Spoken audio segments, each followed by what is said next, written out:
Broadcasting from Hollywood, it's the official On Air with Brandon J podcast. Here we go. Hey, what's up, guys? I'm Brandon. Welcome to On Air with Brandon J. I'm joined by a special guest today. She's the CEO and founder of Savvy Girl Consulting, Miss Tonita Bybee. Tonita, what's up? Hey, Brandon, what's going on? I'm doing well, but I got a lot of questions that I'm just like contemplating. I'm like, okay, how do I ask her these questions on this interview? First off, what is up with our boy Lamar Odom? All right, here we go. I knew that was going to be the question. You knew that was the first question. Lamar had decided that after 2 years of me managing him and using my company for management, that he wanted to relocate to LA. And he decided to be managed under an ex-porn actress, Gina Rodriguez. And she was doing some PR for us, and that's how he met her. And, I was working with her a little bit because she was really good, and doing some PR things, because she's connected with TMZ. And so he wanted to go to LA. He didn't really want to share those details with me, I guess, because I guess I'm kind of like the momager versus the manager. And I kind of keep him out of trouble. And he didn't want that. He wanted, so he decided to leave, and he's free to leave. But as of today, he still has not terminated his management agreement with my company. And, celebrities have several managers, but I don't do any bookings for him. I wish him all the best with Gina because he's going to need it. And, that's kind of where we're at. Tonita, what is funny is, and I had to bring this up, I remember just a few weeks ago on TMZ, they showed Lamar and he got a new $80,000 grill. And I'm thinking to myself, did Tonita have him go get an $80,000 grill? Okay, so let's be clear. Okay, Tonita doesn't do those sorts of things. I'm going to clear the air right now. Let's just clear it right now. No, I would never encourage Lamar to go get $80,000 worth of teeth if he owes $400,000 worth of child support that's public. Makes no sense, right? Woo, that's a doozy right there. I just wouldn't do that. That wouldn't be good management. So my perspective for management, I'm always working in my client's best interest, even when they don't want me to work in their best interest. So that's where I kind of have a conflict sometimes with some of my clients. And that's why I'm such a small boutique management company, because they have to understand we're going to do what's right, even when it doesn't feel good. Hey, what's funny, Tonita, is I can definitely relate to you being a talent manager myself with IMA, right? Okay. And what is a manager's job? A lot of people searching for management do not even know what a manager's job is. It's to advise, it's to counsel, it's to negotiate. But Tonita, what you say, we're like more like 365 day a year glorified babysitters? I am definitely a babysitter, an ass wiper, a hairstylist, a dermatologist. You're a dermatologist. A consultant. Well, wow. A mom. I haven't stepped into that role yet. I've been the glorified babysitter. I've been the one where I get the phone calls randomly. I want to kill myself. I want to do this. I want to do that. And as a manager, you care about your client. You want the best for them. So going back to Lamar, and I want to say this is not an interview to clown Lamar. Tonita has done phenomenal things for Lamar, and we really hope for Lamar Odom's best interest. I mean, he was a phenomenal basketball player, and I just want to see the best for him. So absolutely. And understand, like, we had a relationship that surpassed, like, client agent. And honestly, Lamar was my lesson, he taught me this business, like in front of it, hands-on, because he didn't have the best reputation. So we had to overcome that hurdle, that hurdle, and overcome that, all those obstacles that came with him being his previous, drug abuse and drug use and all that kind of stuff, the ex-fiance stuff. So we had all of that stuff we had to grapple with, in addition to him just being a celebrity. I mean, that within itself is Tonita. It's like every guy that gets in the Kardashian camp ends up with some mental issues. I I want to pick on them people. Brandon, I'm not talking about I'm the not here to Kardashians. pick on people. I'm just pointing out facts. I mean, Kanye is a genius, is a creative genius, but like the mental stuff that he's had to go through with the Pete Davidson stuff, and then seeing Lamar Odom and Rob Kardashian, I'm like, yo, this this mental health thing is real. It's like, real. It's serious. It's real. I mean, there's no doubt but in my I don't mind. know if you can, right, but can we really relate that just to the Kardashians, or is that just being in the public eye? I think it's being in the public eye. I think that they're under the microscope. There's such a status, and people place you on this pedestal where you're a Johnny Depp, whether you're a Lamar Odom, or let's even go further, a LeBron James, right? Where you're the king, where they're comparing you to the greatest basketball player of all time, Mr. Michael Jordan. And that's a hard status to fulfill. That's right. And I think that a lot of times, you know, we put them under different microscopes, because what I've learned, like the whole Lamar Odom issue, the whole relationship, all of it, what I've learned from that is he is regular. Like these are regular humans who are, you know, given amazing opportunity and astronomical amounts of money, and they don't ask to be idolized. These are regular folks with regular issues, and we as consumers, like, we consume them, like, mentally, physically, emotionally, spiritually. We consume these people, and so we expect them to come, you know, all buttoned up and neat and to fit our expectations, and that's not always the case. These are humans that are, you know, they come with their own sets of issues, and we kind of gloss that over. You know what I mean? We don't really pay attention to that. But as management, when you're dealing with their day-to-day idiosyncrasies and things they were never taught because they had $100 million at 19 years old, you know, then you're like, what in the hell? Like, what has society made these people become? And I think because Pete Davidson, Kanye, Lamar, because they were connected to the Kardashian clan, it's like, oh, the Kardashians did it. No, they was part of the Kardashian camp. And we just magnify it now. Yeah, we just magnify it. You know what's interesting is the position that you're in and the types of clients that you represent. I want to talk about some of the other clients that you have on your roster. How did you connect with them, and what are the core values that you, Tonita, instill in each and every one of your clients? Okay, well, I got a couple of clients. I work with some influencers. Paris and Ariel, they're big verified TikTokers, young girls, beautiful energy. So I connect with their energy. You know, they're hard workers. They want something out of life. And so I see that drive, you know, so I really connect with that. Guru of Abs, Deshaun Johnson, he's like, I think they hailed him in the Atlanta Times, like he's like the fitness guru for seniors. Like all of his programs are developed for people who don't move and senior citizens. And he's young, hot happening, hot body. But he caters to an amazing senior clientele base, like amazing. So I represent him. He does a lot of great things. And he also teaches at the Pentagon and all that. So he's a good guy. Justin Schaefer, he plays NFL. Brandon Key plays for Detroit Pistons, NBA. Luciano Lane, he's the owner, editor-in-chief of Alpha Magazine. He's also written some children's books. Let's see, Brayley Evans. She's like that Tyler Perry actress, Sonya on the Family Ties. She plays TT on House of Vicious. She's played in everything. Like amazing energy. That's my sis, amazing actress.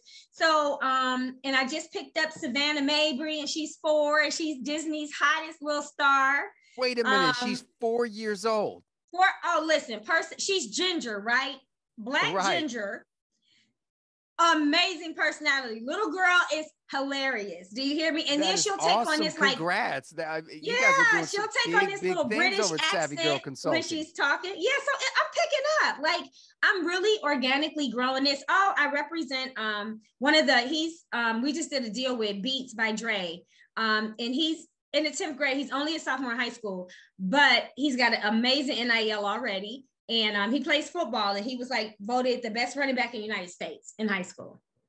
Let's talk about the NIL. Okay, so this is something that I've been wanting to ask an athlete about, but since I have a manager of professional athletes and of those athletes that desire to go into the NBA, the NFL, the MLB, explain the incentives or the perks of the NIL program for those that are in college. Okay, so the incentive is that they are able to get paid for using their image and likeness. Whereas before, like colleges and universities, especially if you were on D1 level, they would have boosters come in to sponsor these kids, and that's illegal. As paraprofessionals, you're not a professional yet. You can't accept money. All the money is supposed to go to the university. So these universities are getting hundreds of millions of dollars of endowments. And mind you, 60% of the athletes that come from, impoverished backgrounds. Right. Especially if they're there on like an athletic scholarship. So they're coming from like impoverished backgrounds. The university is making all these millions of dollars off these people's image and likeness. They're being drafted. They're number one in the country. They're getting drafted to their colleges, and the kids aren't getting anything. And then the kids were getting things, but it was from boosters, which is illegal. So it's kind of setting them up to jeopardize their careers if they were to go professional, or if you get in trouble for getting money accepted for boostering, you can't even go professional. Hey, you know what, Tonita? I got an idea for us managers, right? We need to create our own NIL program, okay? Yes! Yes, you hear that on the radio, guys? We are going to create an NIL program for all you managers out there, because as a manager, if your client's not getting paid, you're not making no money. So we might as well be on the street broke as a joke. You know what I mean? Can you say that again? Because people don't understand that. They think you just get paid because you're a manager. What? No. No, I have to use my likeness and my image to get paid. And that's the NIL program. And my connections. Yeah. Right. Yeah, absolutely. We need to, maybe you onto something. We need to create something for managers. I think I am onto something. Hey, we're live right now, so you can't say no because it's live. So we got to make this happen, right? Let's make it happen. So the NIL thing is great. The kids can make money. They can monetize. They're not breaking the law. And I think it gives them confidence. It helps set them up for other endorsement deals, because like I tell all of my clients, especially the athletes, you're going to spend more time off the court than you ever are on. Absolutely. And let's say they get hurt, right? If I'm an athlete and I'm getting paid on the NIL program, where let's say I play basketball for University of North Carolina, for example, and I'm Caleb Love, I'm the point guard, right? And I'm on the NIL program. I could have gone into the NBA draft, but because the NIL's been introduced, I don't have to do it now. I'm going to take those monies. Wisdom says I'm going to take those monies I get from the NIL program, and I'm going to invest them into real estate and other businesses of that nature. So if I break my leg and and God forbid, I can't ever play basketball again, I'm Gucci. Right. You have something to fall back on. Yeah. So I really hope, but I'm going to tell you, even though that sounds ideal and that's something that we would do, because we know these kids, they get their NIL deals, they go buy jewelry, they go buy $60,000 cars, because they're not taught, like they're not given the base education for financial literacy. And I think that's the first thing. I think part of NIL deals, it definitely needs to come with like a financial advisor. It needs to make these kids enroll in some sort of a financial literacy program, so they can know like this, you got this much money now, but once taxes hit it, recession, inflation, you take care of your bills, you handle your business. It's not as much as you think it is. So And nobody ever knows what the future, what lies and remains in the future. And all you can do is just use your best way of identifying, is this the best move or opportunity for me? And hopefully and prayerfully, these people have people like you and I that actually have some sense and knowledge about how things should be orchestrated. Right. And invest in something, get you some other businesses. And so I make all my clients form a corporation. They have to form a nonprofit. I'm like, you guys are going to have to invest in something more than what's going on right now. Absolutely.